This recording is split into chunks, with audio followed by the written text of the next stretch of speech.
بسم اللہ الرحمن الرحیم۔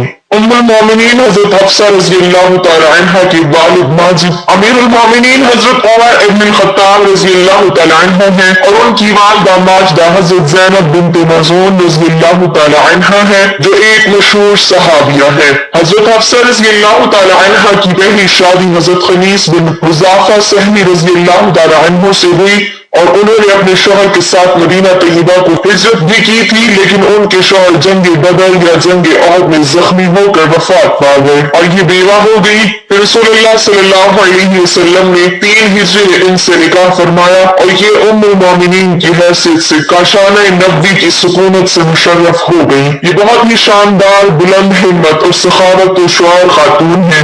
حق گوئی، حاضر جوابی اور فہم و فراست میں اپنے والد بزرگوار کا مزاج پایا تھا۔ اکثر روزہ دار رہا کرتی تھی اور تلاوت قرآن مجید اور دوسری قسم کی عبادتوں میں مصروف رہا کرتی تھی۔ ان کے مزاج میں کچھ سختی تھی، اسی لیے حضرت امیر المومنین عمر بن خطاب رضی اللہ تعالی عنہ ہر وقت اس فکر میں رہتے تھے کہ کہیں ان کی کسی سخت کلام سے حضور اقدس صلی اللہ علیہ وسلم کی دل آزاری نہ ہو جائے۔ چنانچہ آپ رضی اللہ تعالی عنہ بار بار ان سے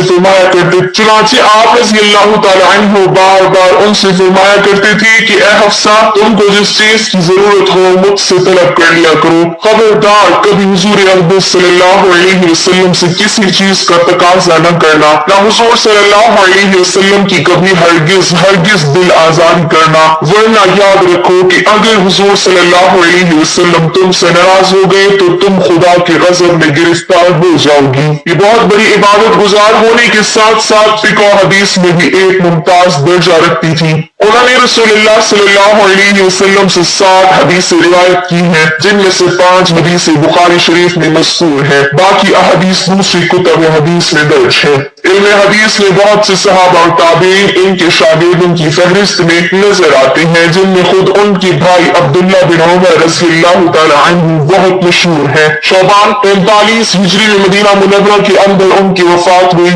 اس وقت حضرت امیر معاویہ رضی اللہ تعالی عنہ کی حکومت کا زمانہ تھا، اور مروان بن حکم مدینہ کا حاکم تھا۔ اسی نے ان کی نماز جنازہ پڑھائی اور کچھ دور تک ان کے جنازہ کو بھی اٹھایا۔ پھر حضرت ابو ہریرہ رضی اللہ تعالی عنہ قبر پہ جنازے کو کاندھا دیتے چلتے رہے۔ ان کے 2 بھائی حضرت عبداللہ بن عمر اور حضرت عاصم بن عمر رضی اللہ عنہما، اور ان کے 3 بھتیجے حضرت سالم بن عبداللہ اور حضرت عبداللہ بن عبداللہ اور حضرت حمزہ بن عبداللہ رضی اللہ تعالی عنہم نے ان کو قبر میں اتارا، اور یہ جنت البقیع میں دوسری ازواج مطہرات رضی اللہ تعالی عنہم کے پہلو میں مدفون ہوئی۔ بوقت وفات ان کی عمر 60 یا 63 برس کی تھی، جب حضور صلی اللہ علیہ وسلم نے حضرت عمر کی بیٹی کو طلاق دے دی۔ ناظرین، دوسرے خلیفہ اور اسلام کی سب سے بڑی طاقت حضرت عمر رضی اللہ تعالی عنہ کی زندگی میں وہ دن بھی آیا کہ جب حضور صلی اللہ علیہ وسلم نے ان کی بیٹی حضرت حفصہ رضی اللہ تعالی عنہ کو طلاق دے کر گھر بھیج دیا۔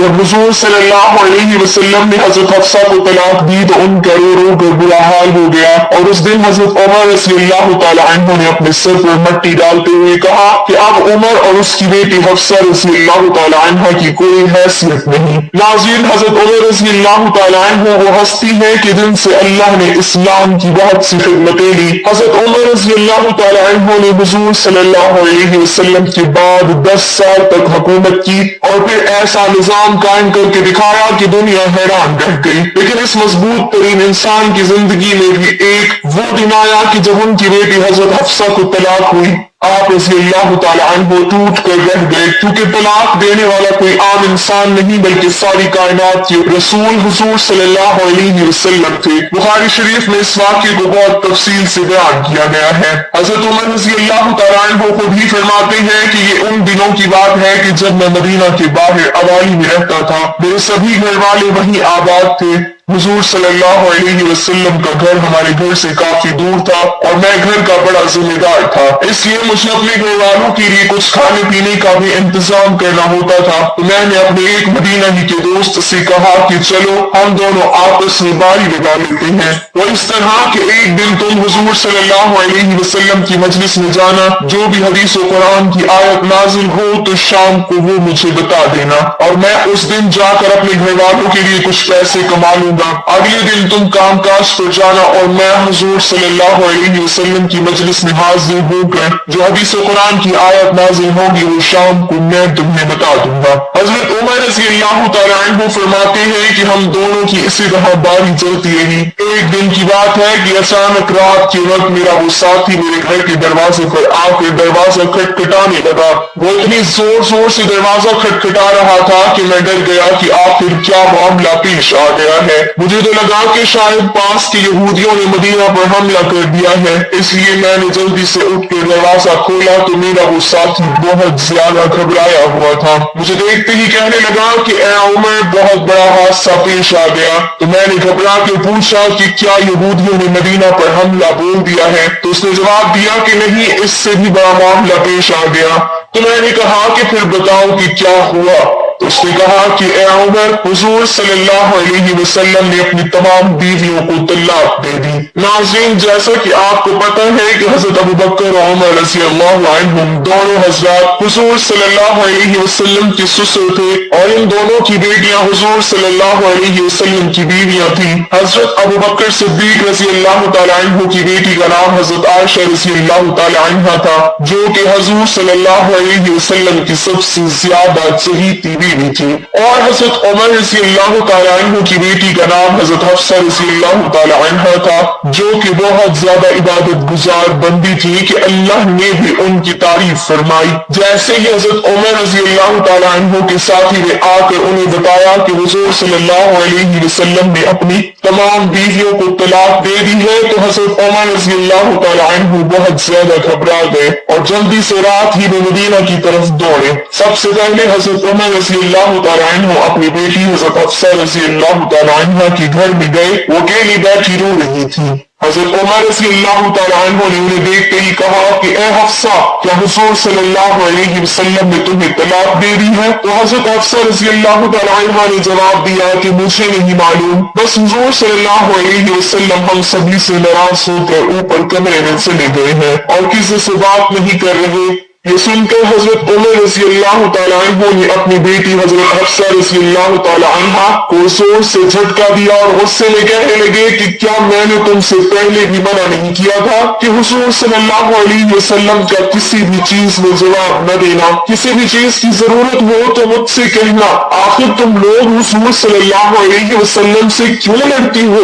اس کے بعد حضرت عمر رضی اللہ تعالیٰ عنہ مسجد نبوی میں گئے تو دیکھا کہ بہت سے صحابہ کرام ممبر کے پاس خاموش بیٹھے تھے اور ان میں سے کچھ لوگ تو بیٹھے رو رہے تھے۔ تو حضرت عمر رضی اللہ تعالیٰ عنہ یہ منظر دیکھ کر بہت پریشان ہوئے اور پھر حضور صلی اللہ علیہ وسلم کے دروازے پر جا کر دستک دی، لیکن خادم نے آ کر بتایا کہ حضور صلی اللہ علیہ وسلم نے کوئی جواب نہیں دیا۔ آخر حضرت عمر رضی اللہ تعالیٰ عنہ خاموش ہو کر مسجد میں صحابہ کرام کے پاس آ کے بیٹھ گئے، لیکن اندر سے دل بے چین تھا، اس لیے پھر سے اٹھے اور خادم سے جا کر کہا کہ حضور صلی اللہ علیہ وسلم سے کہو کہ عمر آپ سے ملنا چاہتے ہیں۔ خادم اندر گیا لیکن حضور صلی اللہ علیہ وسلم نے اجازت نہ دی۔ حضرت عمر رضی اللہ تعالیٰ عنہ پھر سے صحابہ کرام کے پاس آ کر بیٹھ گئے، لیکن دل میں ایک بے چینی تھی، اس لیے پریشان ہو کر پھر سے اٹھے اور خادم سے کہا کہ حضور صلی اللہ علیہ وسلم سے کہیے کہ عمر آپ سے ملنے کی اجازت چاہتے ہیں۔ تو خادم نے واپس آ کر جواب دیا کہ حضور صلی اللہ علیہ وسلم نے آپ کو اجازت نہیں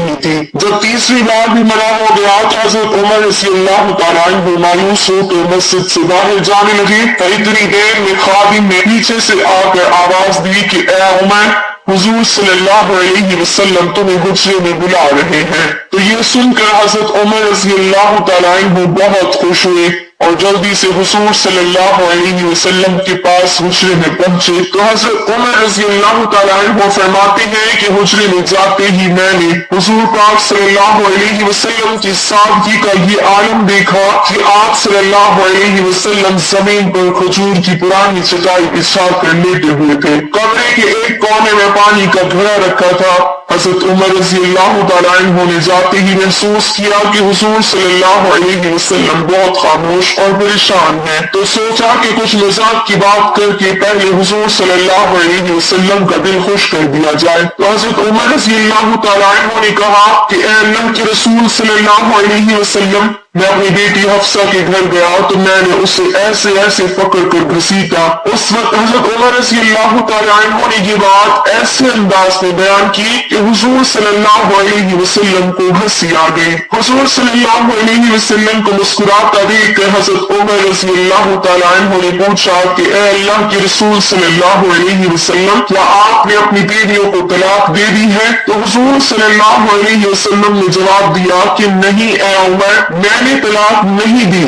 حضرت عمر رضی اللہ تعالیٰ عنہ فرماتے ہیں کہ یہ سنتے ہی میرے دل کو بہت سکون ملا اور باہر آ کر میں نے سبھی کو اس بات کی خبر دی تو صحابہ کرام کی جان میں جان آ گئی۔ اسی طرح حدیث کی کتابوں میں حضرت حفصہ رضی اللہ تعالیٰ عنہ کے طلاق کے بارے میں ایک اور بات ملتی ہے کہ ایک بار حضور صلی اللہ علیہ وسلم نے حقیقت میں انہیں طلاق دے دی، لیکن وہ طلاق رجعی تھی، مطلب صرف ایک ہی طلاق دی، کیونکہ ناصرین شوہر کو 3 طلاق دینے کا اختیار ہوتا ہے، اس لیے اگر وہ 3 طلاق کی جگہ صرف ایک ہی طلاق دے تو وہ جب چاہے اپنی بیوی کو چھو کر اسے اپنے نکاح میں واپس لا سکتا ہے۔ حضور صلی اللہ علیہ وسلم نے حضرت حفصہ رضی اللہ تعالیٰ عنہ کو طلاق رجعی دی تھی۔ اب جس وقت حضرت حفصہ رضی اللہ تعالیٰ عنہ کو طلاق ہوئی تو ان کا رو رو کر برا حال ہو گیا، اور جب ان کے والد حضرت عمر رضی اللہ تعالیٰ عنہ کو یہ خبر پہنچی تو آپ رضی اللہ تعالیٰ عنہ اتنا زیادہ پریشان ہوئے کہ زمین سے مٹی اٹھا کر اپنے سر پر ڈالتے ہوئے کہا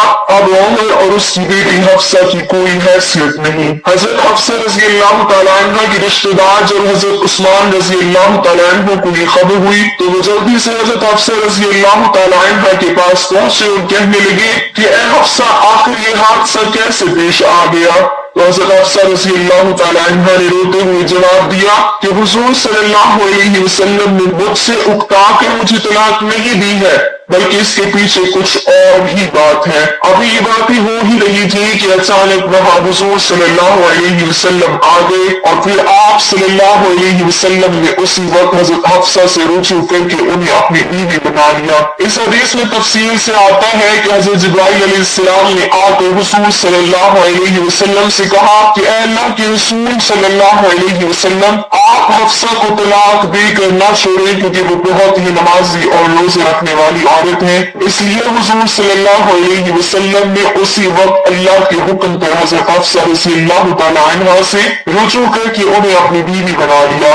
اللہ پاک ہمیں دل کا عمل کرنے کی توفیق عطا فرمائے اور ہمیں نیکوکاروں میں شامل کرے، آمین۔ ناظرین، کمنٹ باکس میں اللہ تعالیٰ کے 99 ناموں میں سے ایک نام ضرور ٹائپ کریں۔